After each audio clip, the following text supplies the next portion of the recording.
Peter，呢鋪有個靚女揾你啊！咁筍？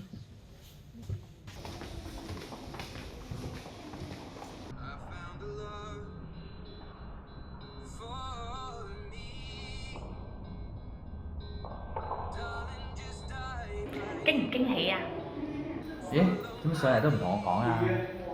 上個月情人節，咁你話為咗我哋嘅將來，你今年一定會做 MDRT 噶嘛？我走嘅時候，聽到你啲同事話，原來做到 MDRT 可以去杜拜，你點可以掉低我一個人㗎？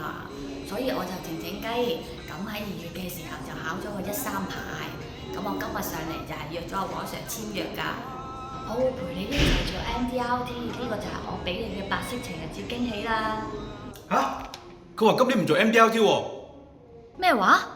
上個星期啊，Ken 姐 Pat 姐鼓勵佢做 MDRT 啊，呢條友大大聲聲話 MDRT 虛名嚟嘅啫，得個名有鬼用咩？